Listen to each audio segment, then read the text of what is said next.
This is Eric Brotman, the host of Don't Retire, Graduate, the podcast that asks you what you want to be when you grow up so you can graduate into retirement with a purpose and a passion.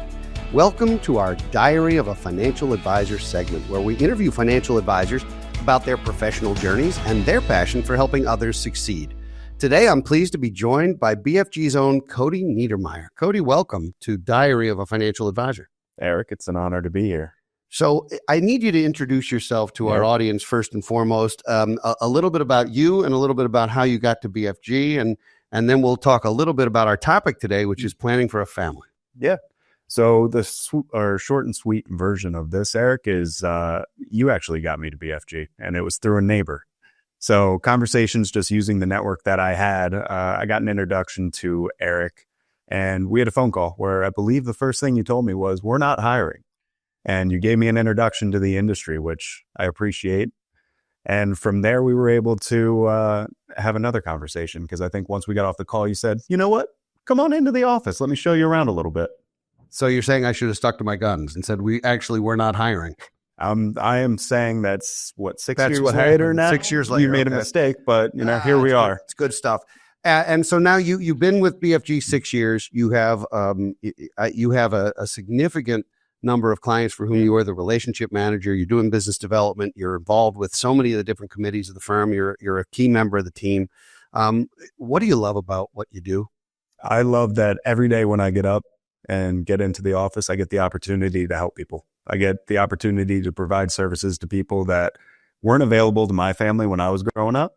And that's something I'm passionate about, of being able to provide those resources to those that didn't previously have that access.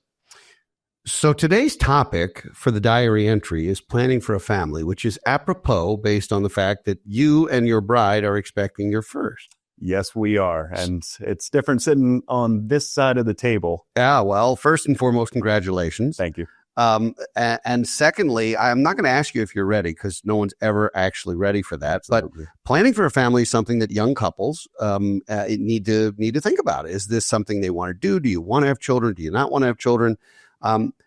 And you can get as personal as you'd like with us here, but how did that come to be? I know how it came to be, but how did it come to be that you guys said, we're ready, let's start a family? Yeah. So just like a lot of things we talk about in the office, it started when we were dating and having those conversations of what does a future look like, especially if we were going to go the marriage route. And then, hey, do you want kids? Do I want kids? And luckily in that situation, the answer was both yes. And even more lucky, my wife said yes when I asked her to marry me. We're still not sure how that happened. I was, for those of you watching, I was at the wedding, so they are in fact married. I did see that happen. It was a beautiful, beautiful afternoon.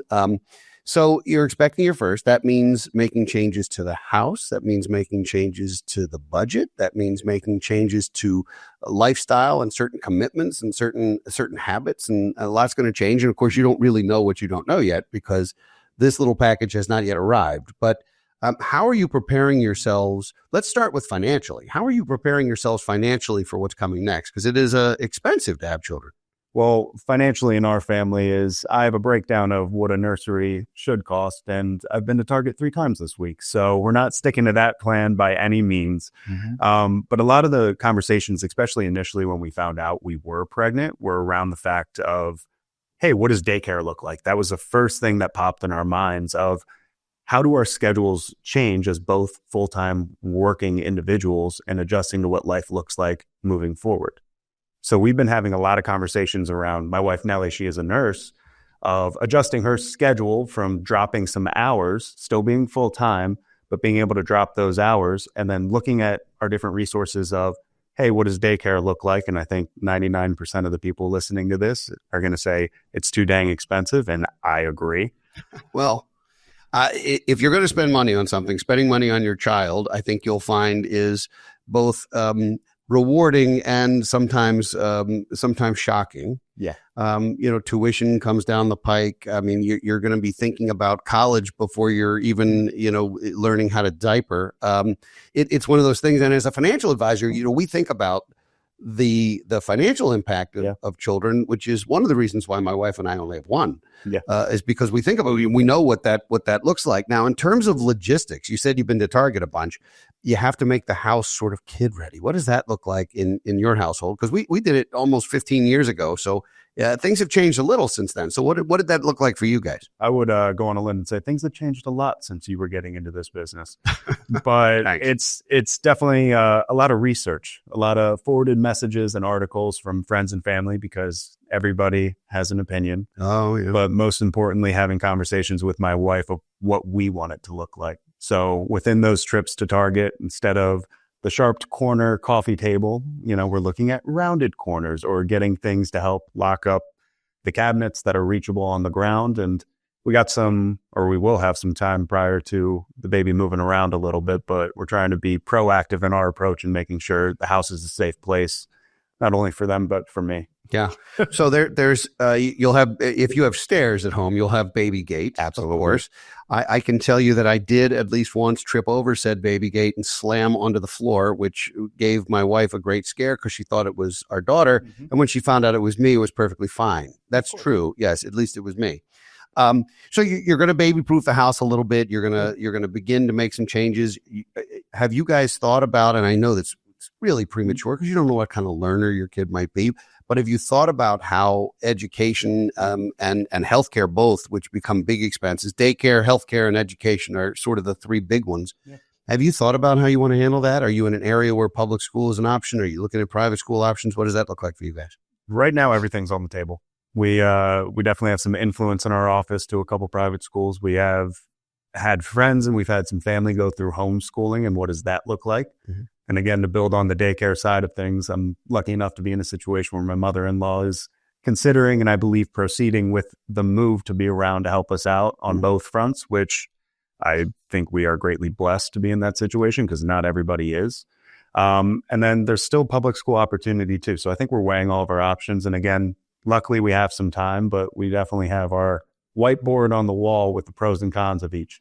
Now, in putting your professional hat on, as a financial advisor, you've worked with dozens, if not hundreds of couples and families.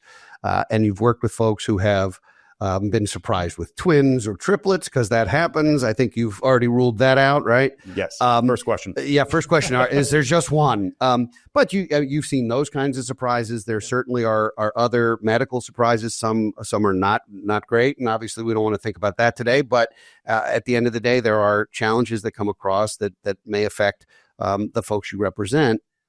How has being a financial advisor and working with clients helped you in your own journey to prepare for what's coming next for you? Yeah, it's definitely laid out a list of items to consider throughout the entire process as well, or that would include, having a little bit more in our emergency fund for, God forbid, the circumstances where there's some extra cash that's needed for whatever be the case. Mm-hmm. And my wife's favorite conversations around making sure we have the proper life insurance in place, but also making sure estate documents are up to par, because nothing screams, hey, we're growing a family, like having conversations around bad things happening. Well, I mean, you want to prepare for the what ifs in life, right? Absolutely. I mean, and those do take on a new meaning. I mean, you and your wife both are wage earners and completely self-sufficient financially in that regard.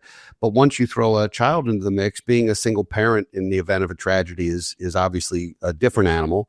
And so, yes, some of your employee benefits will change. Some of deciding whether to use his or hers or all those various things in terms of health insurance for the little one and who has the better care and all that. Now, you talked about how being a financial advisor helped you be prepared as a new parent or starting a family. And you may not know the answer to this yet, but how do you think being a new parent will help you actually be a better financial advisor? I absolutely have thought about this, and I think this is going to be a wait and see approach. But one of the things I imagine it being is I'm going to be able to relate to the people around me a lot more. The families that I've been giving advice to on, hey, you should be doing X, Y, and Z, and for lack of a better term, checking off these boxes to make sure everything is handled. I'm going to be able to relate to them. I'm also going to be a whole lot more tired. I'm trying to get all the sleep in that I can get now, but being able to relate to people and build that rapport and those relationships, I think is key, especially in the industry we're in. My wife says tired isn't what you become, it's what you are. And can't wait. And quite frankly, and I don't know if she'll see this episode or not, but I have to fall on my own sword because most of the time she was sending me off to work and she let me sleep somewhat. So I actually got some sleep and she didn't. I think I'm paying for that now in various ways, but that's beyond the scope of this conversation. Literally. There are a lot of factors here, and how you handle communication with grandparents and who wants to spend time and how you handle the holidays changes a little bit. Boundaries has been also a key word in our households. Making sure that they don't just show up unannounced, or that they say, "Hey, guess what? I'm coming for 3 weeks." It takes a village to raise a child. It really does, and it is better for the kids, I think, when they have the different interactions with different family members. But it can be a balancing act for you. You will get to know your in-laws and outlaws better than ever before, and so first of all, I congratulate you not only on marrying a terrific gal, but starting a family. I'm excited for you as a sort of man to man, and as a financial advisor, I've watched over the last more than half decade. I've watched you come into your own. I've watched you take command of various situations. I've watched you navigate people through tough things. And it's just been a pleasure to work with you over these years. And I'm looking forward to what's next for you. Any final advice for folks thinking about starting a family? I am currently working with another advisor at this firm to help work through the process. So do not hesitate to reach out and work with an advisor, whoever it may be, because it is different, again, when you are on this side of the table. You start looking at things differently. You start feeling about them differently. So I think one of the big things is don't hesitate to use resources that are available to you. And on the male side of things, of just doing everything I can to support my wife, I think that's going to be a focus for everyone, because you got to sleep. I did. I got a little bit of sleep. She would say a lot. It felt like a little to me, but it was more than her. Okay. And so sorry, honey. So I can't let you off of Diary of a Financial Advisor or Don't Retire, Graduate without asking you the last question, which is, what do you want to be when you grow up? I want to be a present father. I want to be somebody who has given everything I could to my family and just provided them with the love and support that they needed to do whatever they want to do. So I can't wait to be a dad. Well, you're about to find out what that feels like and what it looks like, and it is. It's a love you cannot experience any other way. It's different. Yeah. You cannot prepare for it. You can't know what it's going to feel like, and as soon as it happens, it is something lights up in you that just it's inexplicable. So yeah. I know what's ahead for you. At least I think I do, and I'm happy for you. Congratulations, you're part of the tribe. Well, good stuff. I'd like to thank everybody for listening to Diary of a Financial Advisor today. If you enjoy our show, please subscribe, leave a rating on your favorite podcast platform, share it with your friends and family so they can join you on your journey to financial freedom. If you'd like to send us a topic or idea we may discuss on a future episode of Don't Retire, Graduate, please post it on our Facebook page or tweet us at Brotman Planning.